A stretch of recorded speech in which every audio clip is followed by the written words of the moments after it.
Well, hello there, and welcome to Roundtable here on Community Television. I'm your host, Adam Cook.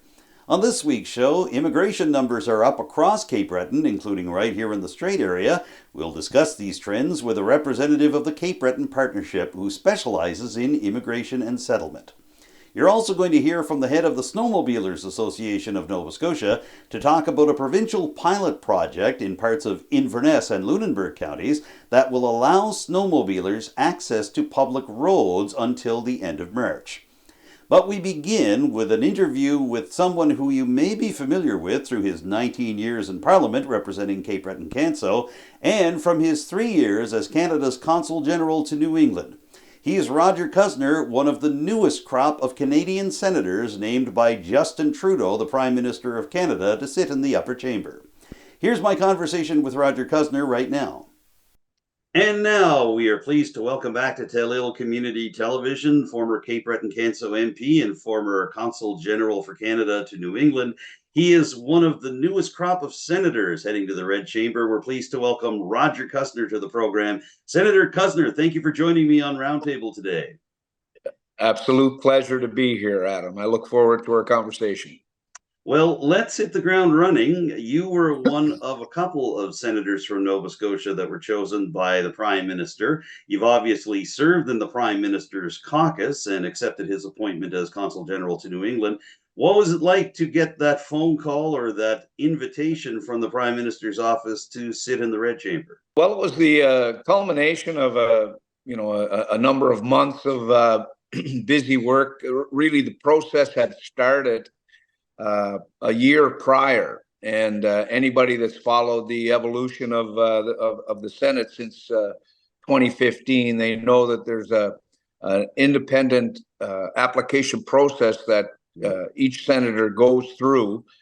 So I started out with that a year ago, October, and submitted my name, and then there's a round of interviews. There's an independent body that makes on the advice of that body, they go to the Prime Minister with a list of names, and then from that list of names, the Prime Minister makes his appointment. So when I got the call from the Prime Minister, well, first of all, it gave us an opportunity to catch up. I had served with the Prime Minister for over 12 years, and we had been through a fair amount to get together.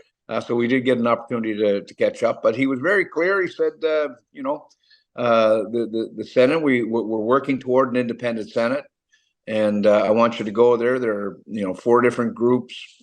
See which group makes sense for you to align yourself with, and do what you can to help Canadians. And that was sort of the essence of the conversation.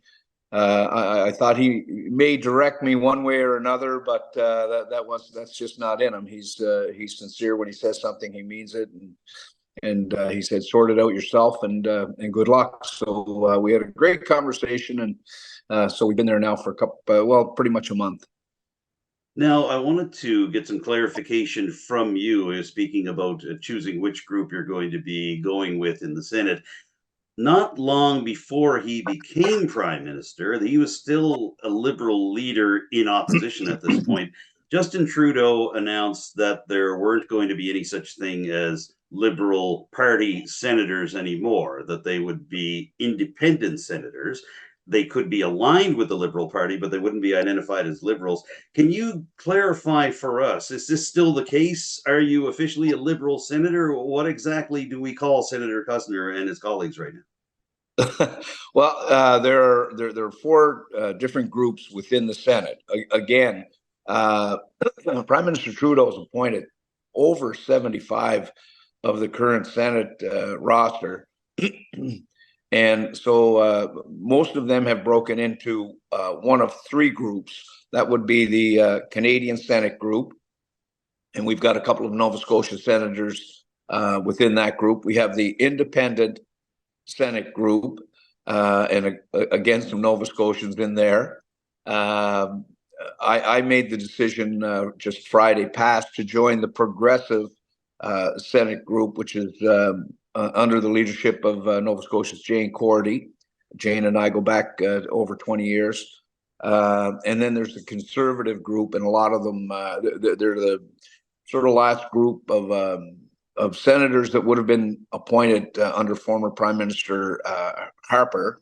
And we've got Michael McDonald is a member of that group there. So there's Nova Scotians in all groups. There's a high degree of collegiality among the groups and among the senators, sort of thing. But I think for when issues arise, you can see that the independent senators they don't vote in unison, but they may tend to think more on the progressive side of where Canada is going, and so that's been my early impressions, and we'll see how that plays out over the next number of months, and as I get to understand the Senate more and more. Completely different, Adam. It's a different vibe. It's a different ebb and flow than the House of Commons. But I've been really impressed. Obviously, the independent nature and the appointments that have been made. You've got some tremendously accomplished Canadians. Some activists, some advocates, but you've got constitutional expertise there. People who've distinguished themselves in various fields. And they've got their own opinions and their own views. So it's easy for someone to sort of mock and say, "Oh yeah, you're there on the behest of Justin Trudeau." Mm-hmm. But very much they've what I've seen is they've exerted their independence in their interventions and in the way they vote and approach legislation. So. I think it's still finding its way, sorting itself out, but that's where we find ourselves now. Now, Roger, with all that in mind, and I mean, answer this any way you see fit, things are very different in the House of Commons these days. It sounds like the Senate is certainly much less partisan than the House of Commons is right now, especially with a minority parliament. So looking at the two branches of government right now, and thinking back to your own days as a member of parliament in that same House of Commons, do you feel right now that the Senate really is that place of the old phrase, sober second thought, that this is really the place where after the partisan infighting within the daily question period, that the Senate is the place where things really get done and the legislation gets a good look before it becomes law? Well, Adam, I'll take it back a step further than that, and I guess what motivated me to apply for the Senate, my time in Boston, which was an incredible experience, and a staff down there that serves Canadians so well, on so many levels. But in my free time, I spent a fair amount of time. In the evenings, I had a bad cable package. And so I spent way too much time watching CNN and Fox News. And, New England is a little different. But there's parts of that country, there's parts of the United States that are just so divided. And, either you're Democrat or you're Republican, and, it's tribal. And trying to get anything done and trying to move anything forward, it seems almost impossible at times. They're so entrenched. I see that slipping into Canada, and I see that sort of far right wing. I was really dismayed. I was really shaken when I was representing the country, and then the convoy took place in Ottawa. Yes. And I'm thinking, what in the name of God has taken place in our backyard, in our nation's capital? And so it gave me pause to reflect. And, I've dealt with, so I've got so many good friends on the other side of the aisle, so many conservatives that I know are good people. And they've got a view of addressing problems in a different fashion than progressives, but no less, they care just as much, and just they have a different perspective. But to see that kind of mentality creeping into Canada, it's unsettling. and I see it drifting into the House of Commons. Again, I keep in touch with a lot of my friends on the progressives, on the conservative side, and a lot of it now is with some sectors of the base it's almost performative, and I see that just sort of reflecting what's going on south of the border, and I think that's unfortunate. The Senate, I don't think it's I'm still fairly new. The lion's share of the Senate, I think you'll always have a couple that that go out and champion their position, that tries to support the party that they support, but I don't think it's as obvious in the Senate, and I don't think it's as prevalent in the Senate. So but again, I still think the concept and what's trying to be accomplished with a more independent Senate is still trying to sort itself out. You mentioned your time as Consul-General, and I wanted to ask you just a little bit about that, Rodger, because this is the first time we've had to catch up with you here at Tel since you took the role on just 3 years ago. Obviously, this is a lot to minimize into just a couple of sentences or a couple of minutes, but what were your biggest takeaways from your time in Boston and your time serving in that role? How would you summarize your time there? Well, I'll tell you, the connection between Atlantic Canada and the New England states, it's deep and it's broad and it's important, and it means a lot to the people down there as it does up here. We've got all kinds of Boston Bruin fans up here, all kinds of New England Patriot fans up here. But if I could share a quick story, Adam, sure. This happened before I was Consul-General. I was down a few years before that. My son was playing hockey with St. FX, and they had gone down for a couple of exhibition games, Boston College and Boston University. So my wife and I were driving back. We're grabbing a hotel close to the airport. We were leaving the next day. We're going through Watertown, just outside of Boston, one of the communities outside of Boston. Yes. I ran a red light. I thought it was yellow. The officer thought it was red, but he's the guy with the badge, so he wins that discussion. But he pulls me over. He said, "Could I see your license, insurance, and driver's permit?" I said, "It's in the trunk." He had the hand on the gun. They're pretty serious down there. He said, "Is it a state license?" I said, "No, I'm from Canada." "What part of Canada?" I said, "Nova Scotia." He said, "What part of Nova Scotia?" I said, "I'm from Cape Breton." "What part of Cape Breton?" I'm thinking, this is great. This is too good to be true. I said, "I'm from Glace Bay." He said, "My father was born in Cheticamp." I said, "Really?" I said, "I'm the member of parliament. Cheticamp is in my riding." And he said, "My uncle Bruno owns Mr. Chicken." I said, "Geez, I know Bruno." So just and we had a great chat. We talked for 20 minutes or a half hour, and the lights were going the whole time. I'm sure the neighbors thought they stopped a drug lord or something, El Chapo. But just to speak the fact, every time you'd be somewhere, somebody wanted to tell you the story about their Canadian connection and their Canadian roots and how they come up here on vacation. So you have that sort of envelops everything. Some of the Canadian companies that are going down and doing business in New England, and the consul office is so helpful there with investment back and forth, investment by U.S. companies into Canada, Canadian companies into the States, helping grow that. Our consular services back and forth. There are so many issues that impact on both of us. For example, Richmond County is the fishery is so much a big part of Richmond County. Right whales only started to come into our waters up here in Canada very recently, 2017, 2016, 2017.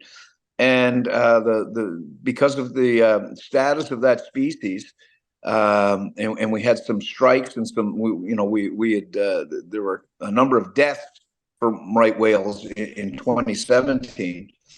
And so the American officials were saying, Canada, you got to be on your guard here, and you have to deal with this. So, the Department of Fisheries and Oceans, Department of Transportation took extreme measures to make sure that Canada wasn't part of that problem, and that we were respectful of the space of right whales and gave them the right whales. And the folks in the sectors, the fishermen, the harvesters, those in marine transport, very respectful.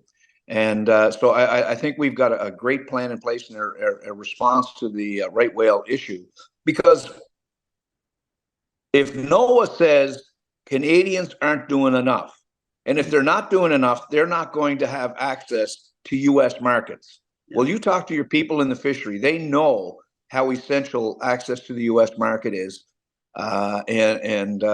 So we have to do the right, we have to take the right initiatives and the right measures, but we have to communicate them. And that would be an example of another thing. We had to continue to tell our story about all that Canada was doing, in terms of what we're doing for right whale and the mitigation of any loss of right whale. So those would be some of the issues that we would deal with down there. But the office in Boston it's an incredible asset for Canadian business. Our consul service people are so sharp, and Canadians are well served by that office. I wanted to ask you, since you brought up fisheries in terms of that office of the Consul-General, your replacement in that post is a former Minister of Fisheries in the Trudeau Liberal government, Bernadette Jordan, the former MP for South Shore, St. Margaret's. Your thoughts on her heading down to New England to fill the post that you've had recently?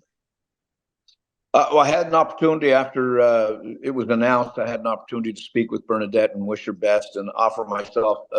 When I went down, my predecessor was David Alward. David was the former Premier of New Brunswick, and he was generous and kind, and always picked up the phone and offered good advice. And I've certainly offered that to Bernadette as well. There are things that you're going to see that are a little strange, and you're getting in trying to sort out the public service side, the bureaucracy side, but then again the relationships that you have with the various stakeholders.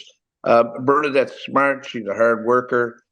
She had a tough time on the fisheries file. The access to the to certain resources, to certain fisheries that caused concern, and so she had a tough time there, but she worked hard at it, and I know that she'll take that same kind of focus, that same kind of energy and ability to this position here, and I think she'll do a great job in Boston.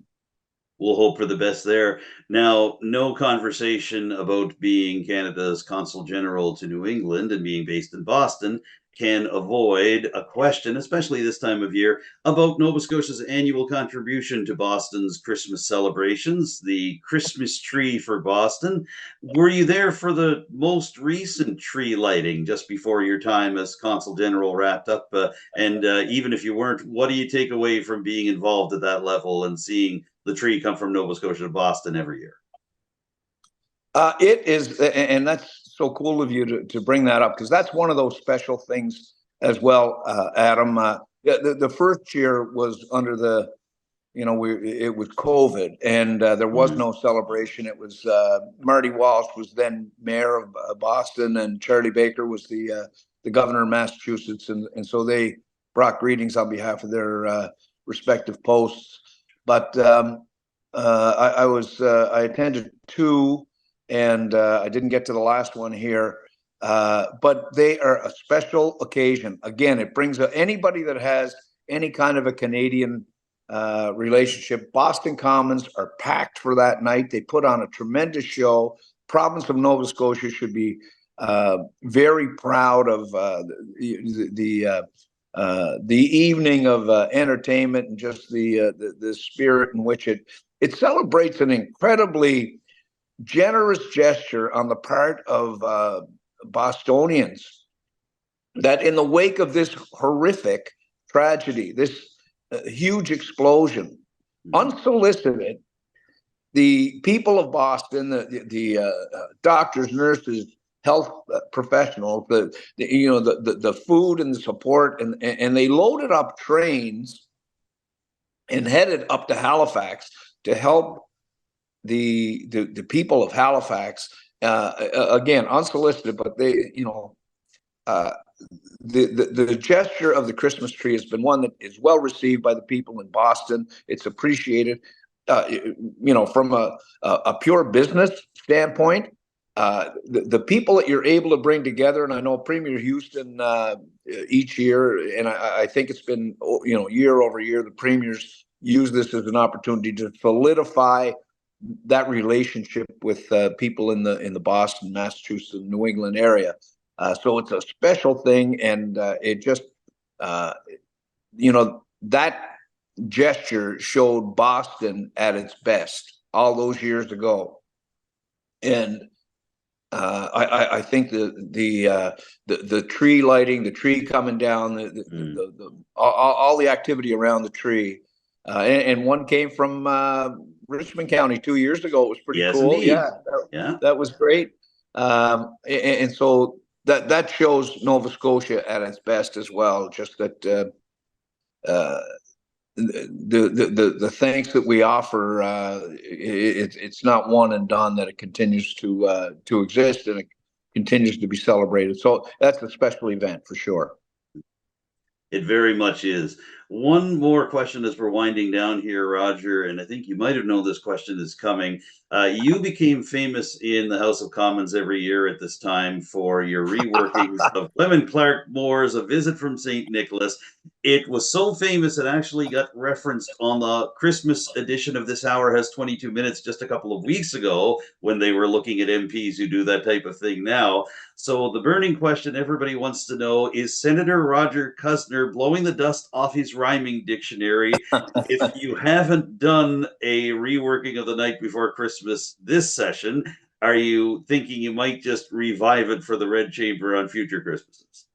Yeah, I don't. It took me 7 years to build up the gumption to do one in the House of Commons, and all parties were very kind, and the Speaker was always very kind. It was a way to sort of wrap up that session.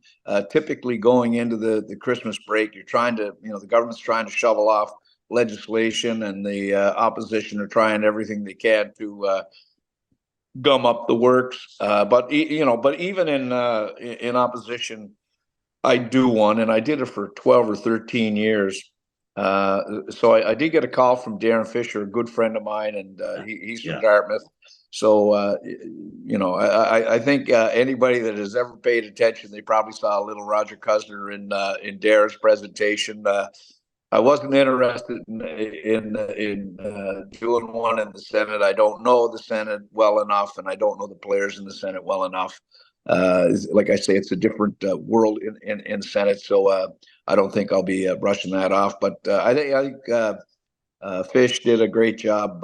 Darren did a great job in the House, and so as long as wherever it is you serve and whoever it is you represent in the House, they're all human beings. And coming into Christmas with all that's going on in the world, man, I mean, it's there's a lot to think about, and there's a lot to be upset about. But you have to take time this time of year and be thankful that your family's together, and be thankful that you have your health, and that you've got. Thank the people that help you get by day after day, week after week, and make life a little brighter for you. So if you can do that, have a laugh at yourself, and put things in perspective. That's what this time of the year is all about. So this time of year, I'm glad we had the opportunity to chat, and that was kind of you to ask about that. That we always had fun with the Christmas bit. No trouble at all. And perhaps it's the case where, like a hockey player with his jersey retired to the rafters, maybe they'll raise your rhyming dictionary to the rafters of the House of Commons or to the Senate to give it its proper place. Senator Rodger Cuzner, it's been a pleasure to catch up with you, and congratulations on your being named to the Red Chamber, and we hope we'll be able to catch up with you again in the new year and beyond. Thank you very much for giving me some time here on Tellil's Roundtable today. Thanks so much, Adam. All the best to you and yours. And yours as well. Rodger Cuzner is the newest senator, one of a crop of new senators named by Prime Minister Justin Trudeau to the upper house. He is the former member of Parliament for Cape Breton-Canso and Canada's former Consul-General to New England. Stay tuned for more of Roundtable in just a moment. Every year at this time, as part of our Tellil news coverage, we catch up on immigration and settlement numbers here in Cape Breton Island. And the numbers are something to talk about, not just here in Cape Breton, but across the province and across the country. Nova Scotia passed the 1 million population mark this year. The provincial government wants to double that by the year 2060. Meanwhile, across the country, we've just hit the 40 million mark in terms of our national population, and that's a climb of over 400,000 new Canadians in just the last 3 months. Is this trickling into Cape Breton? Well, according to the Immigration Engagement Coordinator for the Cape Breton Partnership, it is. To find out where people are putting down their roots as they settle into their new homes on our island, here's the Cape Breton Partnership's Dani Mombourquette. Well, we're glad to have you here. We have a lot to unpack here, obviously. So let's begin with the general trends in terms of settlement and immigration in Cape Breton Island. Let's take a look at some of the numbers. Let's take a look at just how that compares to previous years. So basically, in terms of Cape Breton welcoming people over the past 12 months, what was it like from your point of view? It has been busy. So we've seen an influx in immigration and people to the island. I've said this on our previous conversation, but the Conference Board of Canada says that by 2035, 100% of Canada's net growth is going to be through immigration. And that is for Canada as a whole. So as Cape Bretoners, we're going to be fighting for that talent to come to our island. So how do we do that? But the numbers don't lie, as we did have our first increase in population for Cape Breton. So since 1976, we've been steadily declining every single year as people, pass on or move on to different places in Canada. But from the last census, we've actually grown by 9 people. So although that doesn't seem like a huge jump, it's not a decline. So we are headed in the right direction. If the numbers are going up, even if it's only 9 people, sometimes that 9 people can make all the difference in the world. So absolutely. We're also seeing an increase in, temporary residents and landed immigrants. So between the 2016 census and the 2021, we've had an increase of 19% in landed immigrants and 218% in temporary residents. So that's huge. Now, we know that Nova Scotia has set a 2 million population growth target for the entire province. And I just wonder, in terms of bringing people to Cape Breton, as opposed to mainland Nova Scotia, do you find yourselves at all within the Cape Breton Partnership and your various partners in competition with HRM or with other parts of Nova Scotia? Or do you feel like you've got an independent track that's attracting people to Cape Breton on their own? Well, I do feel that CBU is definitely attracting people to Cape Breton on its own. And it's not that it's a competition. It's just the partnership here is just making sure that we get out in the community, that we make ourselves known as to why you should come to Cape Breton. We have a website called Welcome to Cape Breton.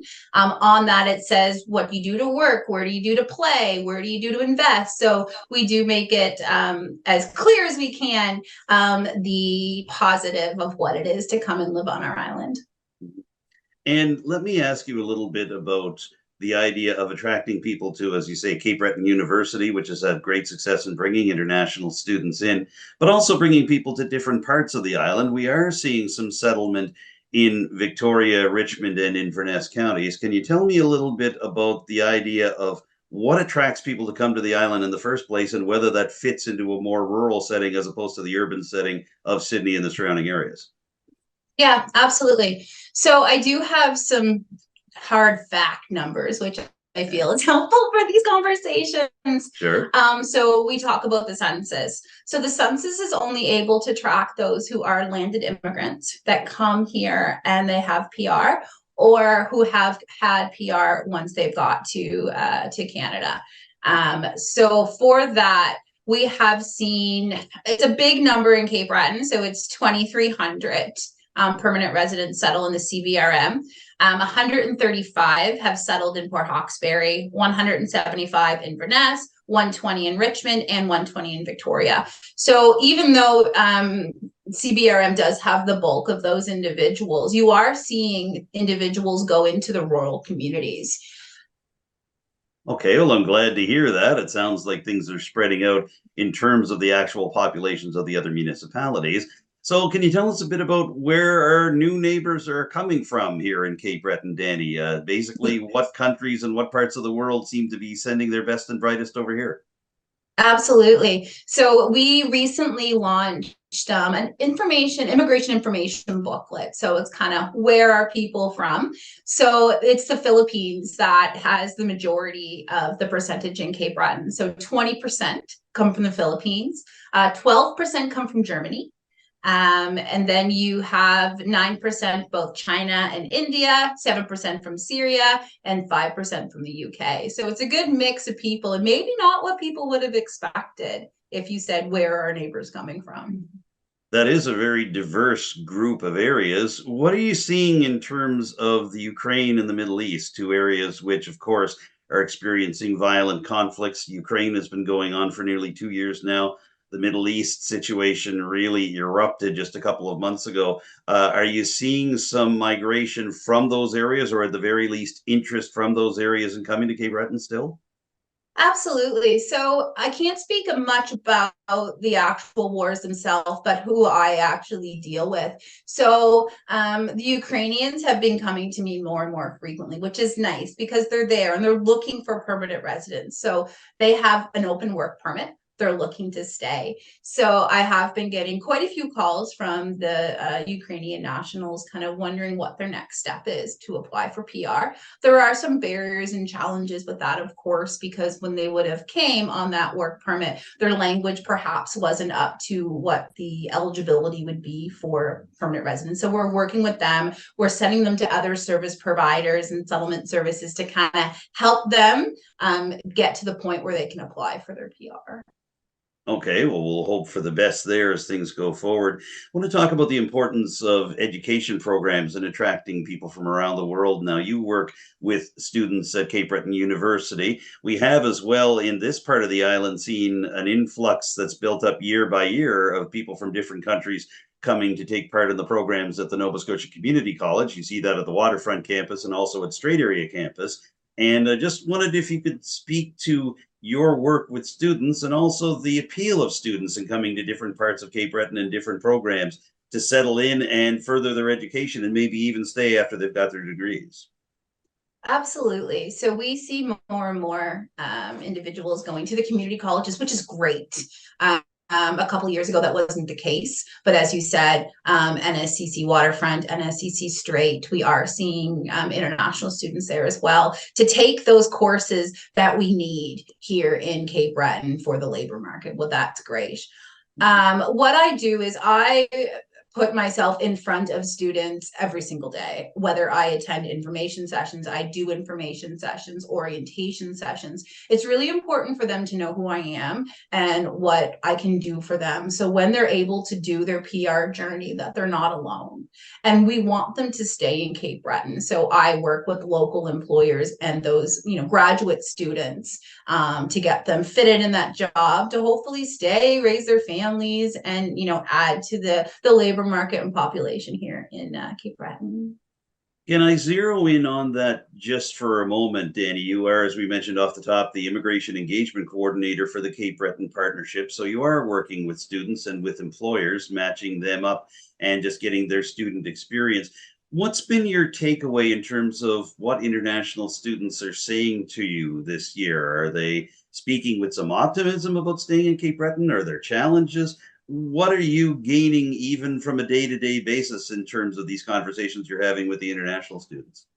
Well, there's definitely going to be challenges anywhere you live, not just Cape Breton, but when settling, whether it's finding work, finding healthcare, transportation, housing, things to match their religion, it is difficult to kind of make sure that you have everything in order appealing for them to stay. But it's generally positive.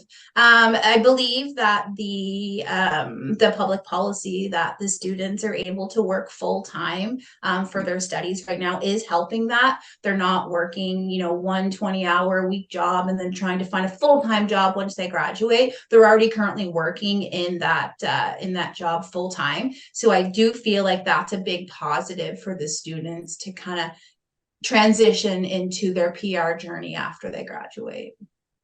All right, that's good to hear. We are winding down our conversation here, Dani, and to wrap things up, I'll just basically ask you, where do we go from here? What do you see in terms of 2024, in terms of both the programs that you and your office at the Cape Breton Partnership offer to newcomers, but also in terms of trends that you and your colleagues are watching out for in terms of settlement in Cape Breton and movement of people around the world as we head into the new year?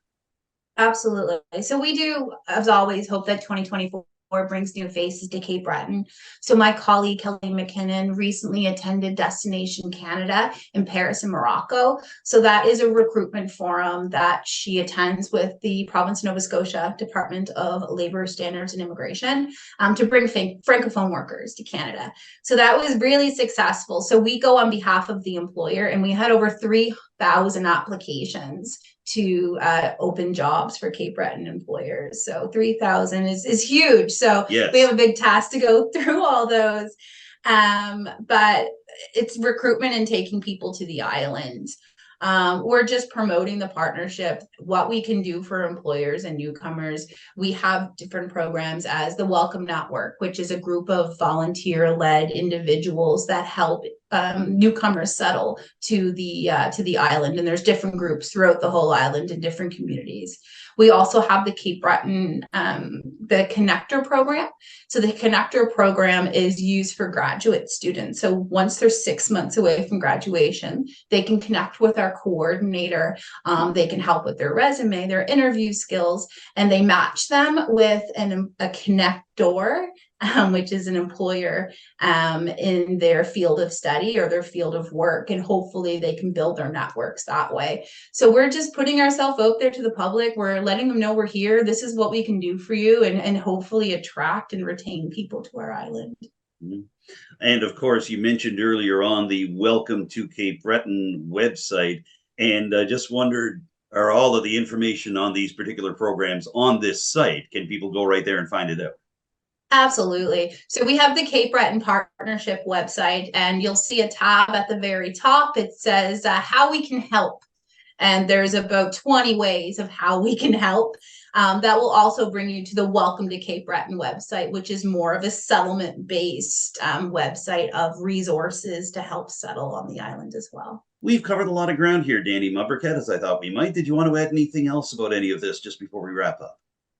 No, I just want to thank you for your time. If any employers out there are watching and you wanted to know more information on how you can attract or retain foreign talent, please reach out to me, and I can help you through the process. You're never going to be alone. Well, we appreciate you giving us some time out of your busy schedule to help paint a picture of what immigration and settlement is like in Cape Breton Island now and into the future. So thank you so much for your participation once again. It's great to have you, Dani Mombourquette. Thank you for joining me on Tell Ill today. Thank you. Dani Mombourquette is the Immigration Engagement Coordinator for the Cape Breton Partnership. We've been speaking to her today from her office in Sydney via Zoom. If you visit certain communities in Inverness or Lunenburg counties over the winter, you may actually see some snowmobiles on public roads. That's because the Provincial Department of Public Works has launched a new 3-month pilot project to see if snowmobiles can have access to public roads without endangering other vehicles or pedestrians. The experiment is taking place in the Inverness County communities of Big Interval and Margaree Centre, Cranton Crossroads. It's also taking place on the South Shore in New Germany. We're going to hear in just a couple of moments from the head of the Snowmobilers Association of Nova Scotia. First of all, here's an official statement from Nova Scotia's Department of Public Works about the pilot project. The following statement was provided to Telil Community Television by Gary Andrea, who is a communications advisor with Nova Scotia's Department of Public Works. Safety is always our top priority. This pilot program is intended to determine if snowmobiles can share provincial infrastructure safely and without damaging roads. Sites were selected based on the recent Off-Highway Vehicle Study, or OHV study. We also conducted site evaluations for speed, traffic volumes, and site distances to make sure they were safe. This will enable greater connectivity for snowmobile users and support businesses that serve outdoor enthusiasts in these communities. The pilot runs until March 31st, and an assessment will follow. So now you've heard from the Department of Public Works as to why this pilot project involving snowmobiles on public roads is going ahead in Inverness and Lunenburg counties. Could it have an impact on other neighboring municipalities like Richmond County and the town of Port Hawkesbury? And could it add fuel to the fire in terms of the sharing of multi-use trails by all-terrain vehicle users and pedestrians, and a recent discussion in Port Hawkesbury in terms of trying to allow all-terrain vehicles onto public roads there? To get the answers, I spoke to the General Manager of the Snowmobilers Association of Nova Scotia from his home in Folly Lake, Colchester County. Here's Mike Eddy. And now joining us on the line to talk about the new designations for Inverness County and Lunenburg County in terms of snowmobiles, we're pleased to welcome the General Manager of the Snowmobilers Association of Nova Scotia from his home in Folly Lake. Mike Eddy is on the line. Mike, thank you for joining me today. Hey, no problem. Glad you could have us. Well, we're glad to have you here, and part of the reason we do want to speak to you about this is, of course, we're right next door to Inverness County, where some of these new snowmobile regulations are coming into effect as part of the pilot project that's going till the end of March. First of all, can I get your general reaction as the head of the Snowmobilers Lobby Group for the province, that the province and the Department of Public Works is doing this as a test in Inverness County and Lunenburg County? What did you folks think? Well, we think it's great. Actually, this whole process started a number of years ago, and it was a joint project with the ATV Association of Nova Scotia and the Snowmobilers Association to show transportation infrastructure renewal where we had, I'll call them, a lot of them choke points, where you come out of a trail and we're allowed to travel directly across the road to pick up another trail, but weren't allowed legally to go up the shoulder and then turn into, it might only be 20 feet, 50 feet, whatever. Technically, it wasn't allowed. So we were working together and doing presentations to government. Now, the ATV Association were the first up, so they got in the door and had, I think it was 5 or 7 pilot sites, and those have worked out very well.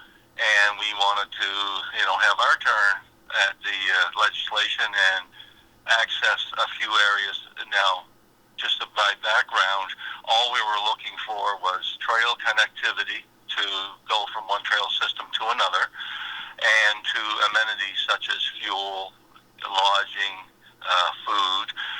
Snowmobilers like to eat and go on a trail, and the first thing that people decide is where we're going to go for coffee and a muffin in the morning, and then at lunchtime it's where we're going to go have lunch. So having access to those amenities was key in our driving us towards this.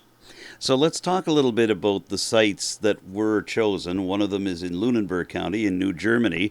I'd like to focus on the sites that were chosen in Inverness County, and I know you have folks on the ground for the Snowmobilers Association here in Cape Breton. What was attractive to your association about those particular areas being used as pilot sites? Well, the one in Big Interval, there's a business there, we call it the Salmon Lodge, and they have awesome meals. And as I say, the snowmobilers like to eat, so they get on the trail in Cape Breton and through the Highlands.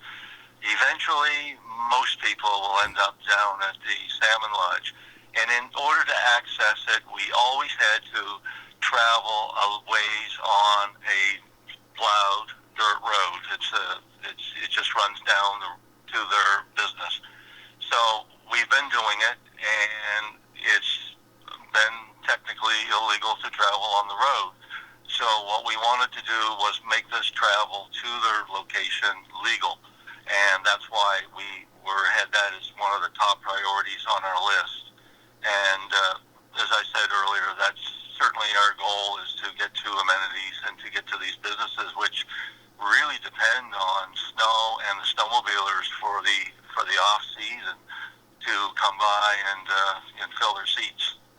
Mike, I can tell you from the perspective of Richmond County, we do know the importance of being able to develop that snowmobile market. We've seen snowmobile rallies in Isle Madame, the home of Tell-Il Community Television, that have attracted up to 300 participants in the middle of February, which is a big shot in the arm for local businesses. Is that what you're hoping to develop here? And it seems that, I'll throw this out to you, seems like New Brunswick may have done a little better in terms of embracing overall winter recreation culture. Do you think this might be a step forward in helping Nova Scotia to adopt that same philosophy? We certainly hope so. We're very impressed with the current government in supporting us on our goals, and this latest announcement was just simply one that will open the door if we do everything properly and it works out fine without any types of incidents. Then we should be adding to our pilot sites and accessing even more businesses along the trail systems in the province. We don't have what New Brunswick has, that's for sure. They've been doing it for a lot of years, and they have snow sometimes when we have scant snow in the province. That's the big driving factor, which is why Cape Breton Highlands and the Marguerite, Inverness pilot sites were so important to us, because a lot of traffic goes to those areas. The Cranton Crossroads areas for cottages that are on the ground there that are filled all through the winter. They're busier in the winter than they are in July, they have told me in the past. There's a service station there that for accessing fuel, and they have food as well.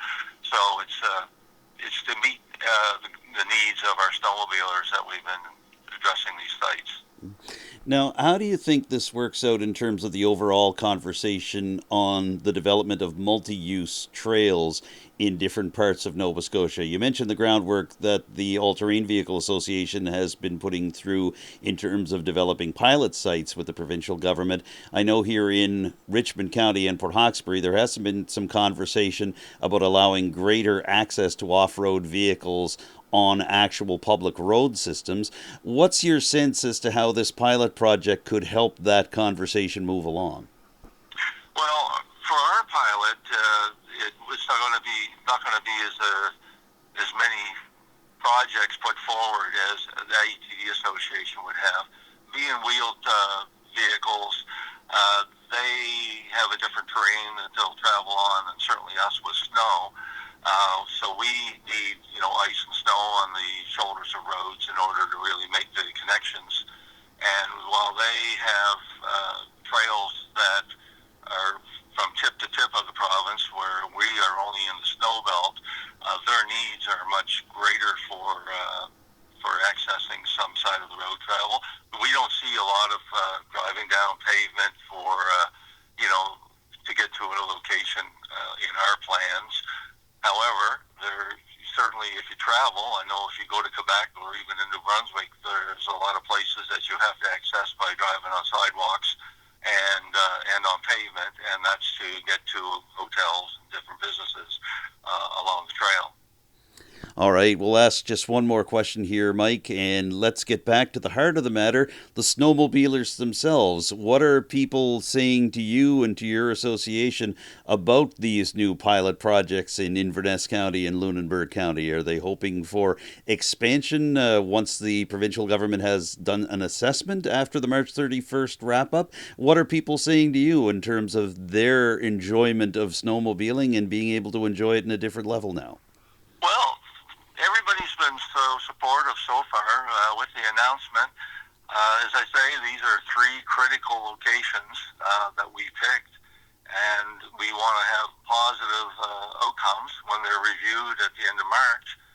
And then we'll have more to the list. We didn't have, I think we had 13 on our overall list of locations that's across the province. There may be more come up as different areas, different clubs, trail systems, look at their sites and say, well, look, we could probably use this to be on a pilot and then assessed for continuance in the years to come. And that's what we're hoping for, is just to have positive outcome and then grow this as time goes on. Okay.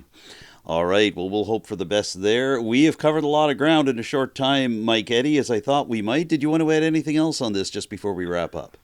Well, one thing I want to stress, and that is there was some comments on the announcement on the website that were about insurance. What happens if I get hit, my car gets hit by a snowmobile traveling on the road?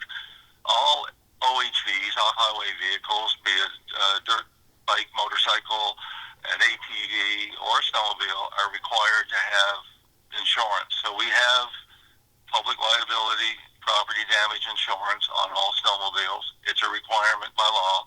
And if there's any incident on a highway, which we certainly hope is not the case, that it would be no different than two motor vehicles meeting on that same highway.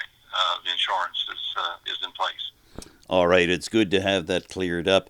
Well, we look forward to seeing how things roll along this winter in these pilot sites in Inverness and Lunenburg counties. And in the meantime, Mike Eddy, it's been great to get your perspective on all of this. Thank you so much for joining me on Tell Ill today. Oh, thank you very much for having me, and have a great day. All right, yourself as well. Mike Eddy is the General Manager of the Snowmobilers Association of Nova Scotia. We've been speaking to him on the phone from his home in Folly Lake. And since we began this episode of Roundtable with the former Poet Laureate of the House of Commons, Senator Rodger Cuzner, it seems only appropriate that we wrap things up with someone who has picked up the rhyming mantle of Senator Cuzner on the local level, specifically Richmond Municipal Councillor Brent Sampson. Here's Councillor Sampson with a return of his classic reworking of The Night Before Christmas to suit Richmond County and its municipal officials. 'Twas the week before Christmas, while at our last meeting, the council had asked me to write a new greeting. Now in our last year, the countdown was on.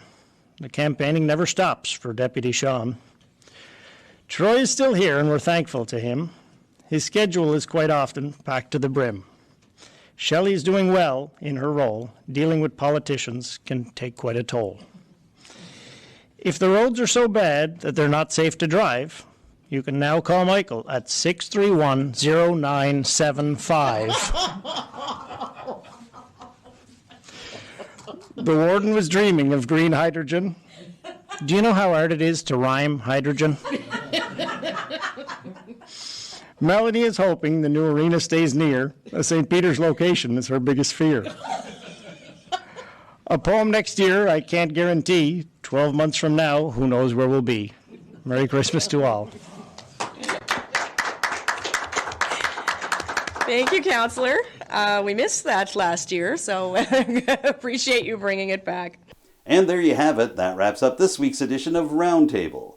Thank you for tuning in, and thank you to my interview guests this week, Senator Rodger Cuzner, Dani Mombourquette of the Cape Breton Partnership, and Mike Eddy of the Snowmobilers Association of Nova Scotia.